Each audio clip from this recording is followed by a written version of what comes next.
Programa patrocinat per CaixaBank i Saba Aparcaments. Generosament. A la Fundació La Caixa creiem que el món de demà depèn de l'educació d'avui. Pensament crític, creativitat, col·laboració i comunicació. Aquests 4 conceptes promouen habilitats que qualsevol infant necessita per desenvolupar el seu potencial. Només és progrés si progressem tots. Fundació La Caixa. Hola, bon dia, què tal, com estem? Avui porto a l'Alberto González Pascual, que ens ha escrit un llibre preciós, Los nuevos fascismos, i el manipular del ressentiment. Un llibre escrit per tothom, para todo el mundo, un libro para que lo pueda entender todo el mundo. Y creo que tendríamos que tener uno en cada casa, nos libraría de muchos problemas. Y como cada semana procederemos a hacerle nuestras preguntas de rigor.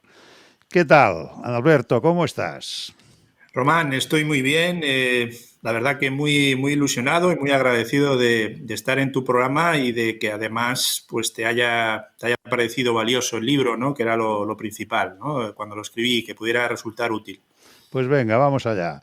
¿Los sedimentos son los que están en mayor peligro? Sí, sin lugar a dudas. Yo creo que están en mayor peligro porque estamos en esta edad del nihilismo, ¿no? El nihilismo es un proceso bastante complejo en el cual, como bien sabemos, nos intentan convencer de que ya no hay valores importantes, de que todo más o menos vale lo mismo, y eso nos lleva, ¿no?, a no creer en nada y al mismo tiempo estar con una ansia de que alguien nos marque el camino. Y en ese momento nos colocamos en una posición, yo diría que muy frágil, muy vulnerable. ¿El fascismo está en plena forma? Totalmente. El fascismo está aprovechando todo ese vacío, todo ese agujero que es la democracia. La democracia es un enorme agujero en donde todos podríamos decir, jugar, pero eso crea una gran incertidumbre. La democracia es incertidumbre, por definición. Cuando ese agujero empieza a ir en nuestra contra, muchas veces la gente puede sentirse tentada, ¿no?, de que alguien venga con una solución muy rápida y que realmente satisfaga mis problemas para rellenar ese agujero. Y eso es lo que está sucediendo con el fascismo, que está encontrando mucha insatisfacción, una cultura muy nihilista y, por lo tanto, está aprovechando para convencer, seducir a personas racionales o cabales de que tienen que prescindir de sus antiguos idearios y confiar en estos nuevos, y esto nos pone a todos en una situación en la que la democracia está en un franco, ante un abismo, ¿no?, que debemos de ser capaces de identificar y de prevenir. ¿Vivimos en un mundo sobrealimentado de información? Sí, y además es una de las revoluciones del pensamiento, de cómo están afectando las nuevas tecnologías a nuestro cerebro, ¿no? Antes veía, ¿no?, que prácticamente contactamos con nuestro teléfono móvil 350 veces diariamente en promedio de los estudios que se están haciendo en los países escandinavos, en países americanos. Es horroroso. Por lo tanto, estamos expuestos a una sobreinformación y esa es la nueva Guerra Fría. Esa es la esencia de la guerra híbrida que estamos viviendo. Curiosamente, nunca habíamos tenido tanto acceso a tanta información y nunca jamás, no sé tú qué opinas, Román, habíamos estado tan, podríamos decir, estamos siendo víctimas de no ser capaces de diferenciar lo que es verdadero de lo que es falso. Nunca antes había sucedido esto. Sí, esto es verdad, porque ya enseguida decimos no me lo creo. Y Exacto. Antes no se oía tanto el no me lo creo. Y la duda existencial ahora es, ¿pienso luego existo? No, es, ¿de verdad eres tú? ¿Esto que me estás contando de verdad es la realidad? Y entonces esto está llevando a las instituciones a que entren en una crisis de legitimación permanente. Zafarnos de quienes tratan de no alcanzar nunca la mayoría de edad. Correcto. Esto pasa. Kant fue uno de los grandes, de los grandes impulsores dogmáticos, sin lugar a dudas, idealistas, sin lugar a dudas, trascendental, sin lugar a dudas, pero él precisamente intentaba concienciar a la ciudadanía de que tenía que ser capaz de pensar por sí misma, de que no podía solo quejarse, ¿no?, encontrar justificaciones para siempre mis problemas son culpa de otro, ¿no? cada uno de nosotros tenemos que asumir la responsabilidad a través de la razón de entender cuáles son las causas que están provocando nuestra insatisfacción y de proponer ideas que puedan solucionarlo. Ojo, la razón, no las emociones. El resentimiento es un veneno mortal para la dignidad del hombre. El resentimiento tiene dos proyecciones, una ascendente y otra descendiente. Esto, la verdad, a mí me ha encantado, pero me gustaría que lo explicaras en 2 palabras que lo entendiera todo el mundo.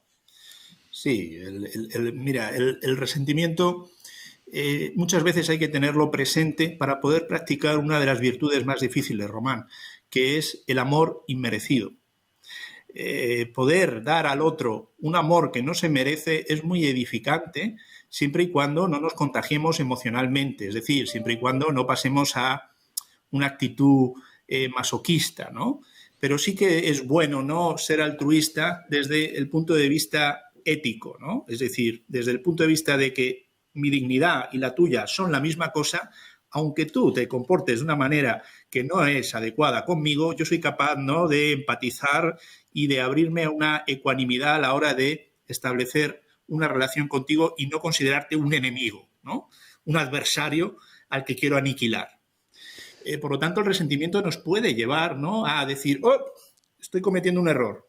Voy a practicar ese amor inmerecido, ¿no? Eso que la revolución cristiana primitiva, ¿no?, decía de ama a tu enemigo, ama al prójimo, pero no solo era amar al prójimo, era amar al enemigo. Y luego la descendente, te puedes imaginar, ¿no? Es que deshumanizamos al prójimo, al extraño o al que nos hace daño y somos capaces, incluso en el pensamiento, de desear la muerte de ese otro, ¿no? Eso es algo muy del día a día, ¿no? No hay más que coger el coche para ir al trabajo y enseguida nos pasan un par de esos pensamientos homicidas a cualquiera. Una vez instalado en el rencor, la persona es un blanco fácil. Diseñar el rescate de un resentimiento mediante la falsificación del mundo es la empresa del fascismo. Esto es para que pase a los anales de la historia. Bueno, en cierta manera es sentido común. Mira, decía Freud una frase que se me ha quedado grabada, que lo único espontáneo en el ser humano ha sido siempre el instinto de agresividad. Freud decía con cierto pesimismo que la historia de la humanidad era una historia de criminales. No, los genocidios no son algo del siglo XX, ¿no? Es algo que viene de muy atrás, ¿no? Entonces, evidentemente, el rencor yo diría que es la ignorancia absoluta. Sentir rencor es caer, ¿no?, podríamos decir, en el estado más inferior, en nuestro yo más primitivo, más arcaico, y que tiene menos que ver con, yo creo, el tipo de dignidad, ¿no?, a la que aspiramos y de la que tanto nos gusta presumir en Occidente, ¿no?, que es esa razón unida, por supuesto, a ese amor del que hablaba Platón en El banquete, ¿no?, una obra que yo recomiendo a nuestros oyentes. Reverenciar la disciplina extrema como garantía para obtener el control absoluto sobre la realidad. La empatía hacia el enemigo está prohibida. Correcto. La disciplina, el orden. ¿Qué nos da el orden y la disciplina? Realmente lo que nos da es una sensación de certidumbre, una sensación de que sé que mañana va a ser igual que hoy. Es una conducta orientada a conservar todo lo que tengo ahora. No tiene nada que ver con la esperanza, sino que tiene que ver, ya digo, con si acaso recuperar algo, ¿no?, que creo que existió en el pasado, ¿no?, y de lo que quiero apropiarme en el presente. Con lo cual, el orden y la disciplina vienen a ser herramientas, ¿no?, que ayudan al ser humano a entrar en una fantasía de equilibrio y armonía. Pero ya digo que esto no tiene que ver con las leyes de la termodinámica, no tiene que ver cómo funciona la naturaleza o cómo funciona nuestra vida. La vida es un caos, la vida es cambio. Y tenemos que ser capaces con nuestras inteligencias de desenvolvernos lo mejor posible dentro de ese modelo de cambio constante que es el mundo y que está lleno de contradicciones. Y aspirar a eliminar las contradicciones no es más que falsear la realidad, falsear la historia. Los fascismos, tanto nuevos como antiguos, también se apoderan de la razón. Al resentido le sucede esto, consciente de que su conciencia queda atada a un mundo semipiterno de conducta. Oye, pasarás a la historia, tú. Te lo aseguro yo que pasarás a la historia de la literatura. Mira, lo vimos con la administración Trump, ¿no?, que La verdad es que lo que hizo la administración Trump no fue nada novedoso. Lo que pasa es que fue tan fácil de entender que a cualquier analista nos permitía poner buenos ejemplos de cosas que habían pasado en el pasado, ¿no? Y que nos parecía que ya no podían volver a ocurrir y ocurrían. Y una de sus fórmulas era esto de los hechos alternativos. Una cosa que siempre ha hecho el fascismo es intentar presentar datos, manipulados, lógicamente, para construir también ellos una especie de halo de racionalidad. Es decir, no solo van con las emociones, sino que además te dan una serie de argumentos que están falsificados para dar cierta robustez, ¿no?, a las políticas y a la seducción ideológica que ellos pretenden en ti. Y esto es un rasgo distintivo del fascismo. Siempre son capaces de decir, ¿ves? Millones de parados. ¿Ves? Millones de inmigrantes que vienen sin papeles y que te quitan el trabajo. ¿Ves? Estábamos mucho mejor hace 5 años que ahora porque todo ha ido a peor, ¿no? Y utilizan los datos de una manera torticera, ¿no?, para darte a ti la sensación de que están diciendo la verdad, ¿no? Y son esos hechos alternativos, esos hechos falsificados, los que van dentro de sus mensajes. De manera que dan al receptor una sensación, una ilusión de que no es nada etéreo, ¿no?, sino que tienen una base, ¿no?, con la que argumentar. La esencia del ser humano es su deseo de reconocimiento. Sí. ¿Es así esto? Eso cualquier lector de Hegel sabe a lo que me refiero, ¿no? Freud también pensaba mucho de esta manera, Lacan también funciona. Menciono estos grandes pensadores y psicoanalistas, ¿no?, por si algún oyente pues está familiarizado, quiere también empezar a leerlos de manera específica, que yo los menciono en este libro de una manera, como tú decías, muy fácil de entender, ¿no?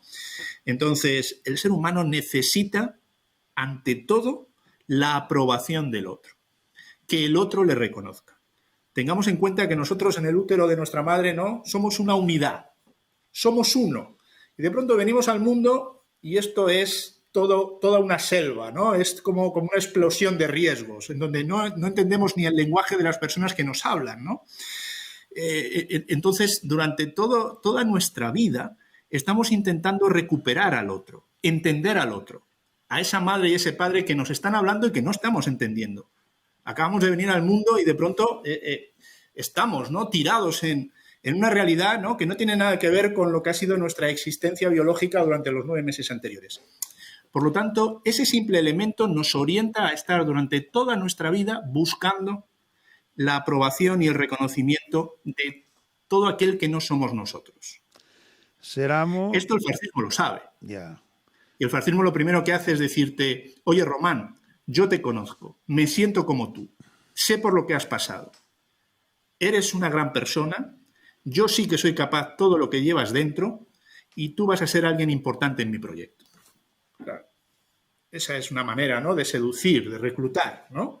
De pronto, ¿qué es lo que le estás dando? Le estás dando el reconocimiento, lo que esa persona, probablemente por una baja autoestima o por una serie de disrupciones que le hacen haber sufrido muchas crisis, ¿no?, en su vida, le lleva a decir, esta persona me quiere, esta persona me acepta, esta persona me va a dar lo que me falta, me reconoce quién soy. Y la masa entra por la senda, ¿no? Ser amo, su meta es lograr que su prestigio esté cerca a toda costa. Ser esclavo es evolucionar por una senda distinta. Es una primera fase, es aquel que ha aceptado que no asumirá riesgos que serían necesarios si deseara prevalecer e imponer su voluntad. A ver si... Sí. Mira, hay también un dicho muy interesante que escuché al presidente el presidente del Consejo Judío de la ciudad de Tezerín, ¿no?, que fue una ciudad gueto modelo durante la Segunda Guerra Mundial, ¿no?, que, fue utilizada por Eichmann, ¿no?, para crear propaganda de que los judíos en los guetos no eran asesinados y que vivían muy bien, ¿no? Entonces, en Tezerín había un consejo judío, ¿no?, que se encargaba de gestionar, ¿no?, que aquella ciudad funcionara. Hubo 3 presidentes. Los 2 primeros fueron finalmente asesinados, fusilados en una fosa común cerca de Auschwitz, pero el tercero cuando entran las tropas rusas y checoslovacas, ¿no? y liberan el campo, pues nada, fue un poco, durante un momento, fue recluido, luego tuvo un juicio porque se le acusó de colaborador, luego se demostró que no fue así. Bueno, hay grandes entrevistas y escribió un libro muy interesante y él decía esto, que lo que había él aprendido, ¿no? Salvó miles de vidas, y hubo otras que no pudo salvar, ¿no? Y él decía, he conocido a miles de mártires, pero prácticamente a casi ningún santo. Es decir, al final el ser humano, lo normal, ¿no? Es que somos personas llenas de aristas y de contradicciones. Cuando vienen las situaciones difíciles afloran nuestros instintos de supervivencia, de agresividad, nuestro narcisismo, nuestro sadismo, y al final realmente esos santos, ¿no? Esas personas que realmente son capaces de encarnar el pacifismo, que es probablemente uno de los estados de conciencia más exigentes y sofisticados a los que puede llegar un ser humano, ¿no? Practicar el pacifismo de una manera sistemática. Han sido muy pocos en la historia de la humanidad. Entonces, mi punto de vista de lo que tú que me estabas citando ahí, va orientado a eso, ¿no? Somos gente, los seres humanos, fíjate lo que digo yo, somos gente muy difícil, ¿no? Y por lo tanto, hasta el más culto, hasta el más inteligente, hasta el que más éxito haya podido tener en la vida, eso no le libra, ¿no?, de no tener que estar alerta a no caer en actitudes que están muy conectados con el fascismo, con ser autoritario, con agredir al otro, con resultar arrogante, ¿no? Y de alguna manera transgredir todos esos valores de la Ilustración con los que una vez, ¿no?, Europa tuvo el sueño de crear una sociedad ideal. ¿Por qué la manipulación del tabú? Sí. Mira, el tabú, que es prácticamente lo prohibido, ¿no? Pero hasta que el tabú se instaura, ¿no?, hubo una fase, ¿no?, en donde esa conducta prohibida estaba permitida, ¿no? Fíjense en el incesto, ¿no? El incesto durante miles de años fue algo habitual, ¿no? Pero hubo un momento, ¿no?, en que el incesto se convirtió en tabú, ¿no? De alguna manera los hijos mataron al padre, ¿no? Y ya establecieron, ¿no?, que no podías seguir teniendo prole, ¿no?, con tus propios hijos, ¿no? Que eso era realmente una violación. Entonces, el fascismo lo que hace, ¿no?, es que nos permite desublimar la represión sobre ciertos tabúes. Si tenemos ahora un tabú en nuestra sociedad que puede estar relacionado con, vamos a ponerlo como ejemplo, no ser una persona racista, no caer en la apología, ¿no?, de algún tipo de conducta ideológicamente que está cerca del crimen, ¿no? Si de pronto esas prohibiciones por ley, que además son tabúes sociales, de pronto llega el fascismo y te dice, oye, Alberto, esto ya yo te lo voy a permitir hacer, porque este tabú era un error, era una trampa.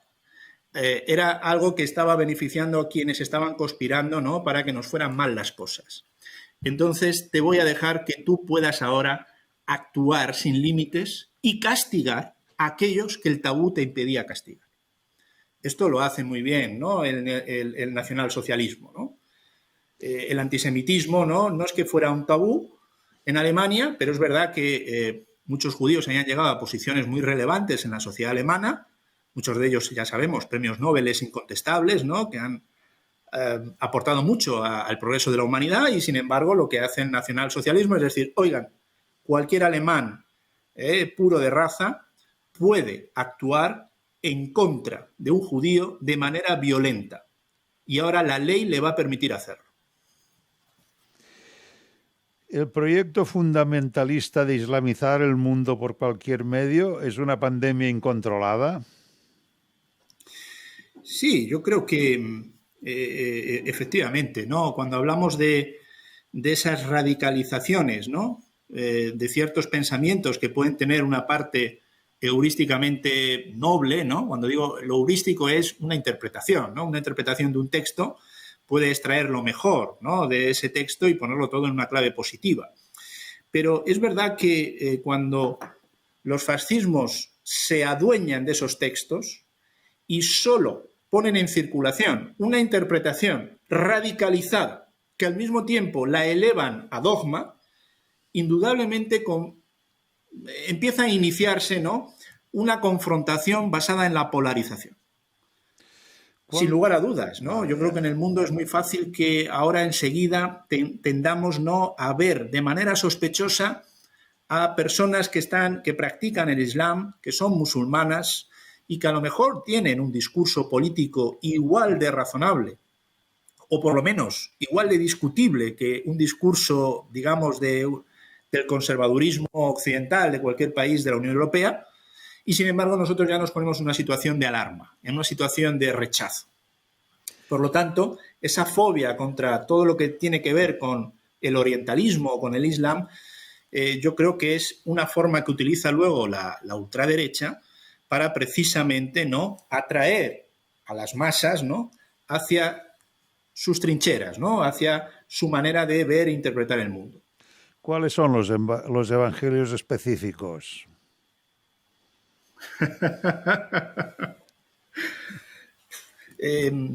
Es una buena pregunta, ¿no?, que yo mismo me planteo en ocasiones, ¿no? Hay un elemento que yo imparto, ¿no?, como formador en aspectos de liderazgo en la empresa en la que trabajo, que yo lo denomino liderazgo compasivo, ¿no? Mira, hay muchos errores, ¿no?, que muchas veces los periodistas hemos puesto también nuestro granito de arena para provocar la malinterpretación, ¿no? Y la gente se cree que ser compasivo, ¿no?, es perdonar, ¿no? Perdonar de manera sistemática cuando alguien se equivoca y ayudar de manera sistemática a cualquiera que nos pida ayuda, aunque nos haya traicionado. No tiene nada que ver. La compasión tiene que ver mucho con la ecuanimidad. Es decir, con ser equilibrado y justo en nuestros juicios. Si alguien me pide ayuda, yo le ayudo, pero tiene que cumplir con los compromisos de los cuales se tiene que responsabilizar. Y si no cumple con esos compromisos, indudablemente la próxima vez yo no le voy a ayudar. Entonces, yo creo que la compasión, entendida desde una perspectiva igualitarista y ecuánime, es muy interesante que la practiquemos. Eso nos lleva también a una posición positiva sobre la humildad. Perdón.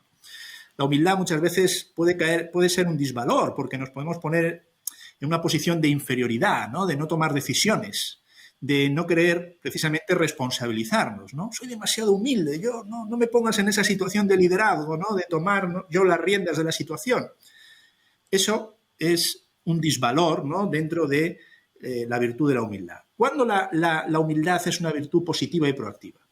Cuando yo me pongo en la situación de no lo sé todo, no tengo todas las respuestas, ni siquiera soy capaz de plantearme todas las preguntas adecuadas, pero lo que sí que sé es que necesito escucharte para entender la situación mejor y espero poder ayudarte, ¿no?, en la medida de mis posibilidades. Ahí es cuando la humildad se convierte en un valor. Por lo tanto, yo apostaría por la compasión y por la humildad desde estas interpretaciones que yo acabo de dar. Indudablemente el fascismo acaba con ellas. Al fascismo la ecuanimidad no le interesa nada. Solo hay blancos, solo hay negros, o solo hay negros. Es decir, solo hay una respuesta binaria, ¿no? O estás conmigo o estás contra mí. No hay más. Bueno, y esto es muy duro. Pues para acabar, yo no sabía que el resentimiento tuviera reglas. Lo dices en la página 51. Imagínate, ¿no? Yo creo que seguro que ha habido muchos think tanks, ¿no?, en grandes áreas de influencia en muchas sociedades industriales avanzadas donde precisamente lo que hacían era cómo podemos, ¿no?, crear una metodología para manipular el resentimiento de las personas. Este es el tipo de comunicación política que estamos viviendo ahora en el conflicto entre Ucrania y Putin, ¿no? Va por ahí. Bueno, pues hasta aquí. Es un libro muy explícito en la formación de los nuevos fascismos, muy específico, muy interesante. Yo os recomiendo que leáis Los nuevos fascismos, manipular el resentimiento, de Alberto González Pascual. Es fantástico. Ediciones Almuzara. Bueno, Román, pues muchas gracias por haberme invitado y simplemente dejar el mensaje a los oyentes de que es un libro que es ideal para un AVE Madrid-Barcelona, Barcelona-Madrid, y te lo has leído y además te llevas un par de mensajes subrayados para poder compartir con las familias, con compañeros de trabajo, con amigos, para debatir, que es fundamental, ¿no?, para que nuestra democracia esté sana, ¿no? Debatir con argumentos y con puntos de vista diversos y desde ahí intentar encontrar pues nuestra senda, ¿no? Y nuestro posicionamiento ante los acontecimientos tan difíciles y tan complejos que estamos viviendo durante, por ejemplo, este 2022. A la Fundació La Caixa creiem que el món de demà depèn de l'educació d'avui. Pensament crític, creativitat, col·laboració i comunicació. Aquests 4 conceptes promouen habilitats que qualsevol infant necessita per desenvolupar el seu potencial. Només és progrés si progressem tots. Fundació La Caixa.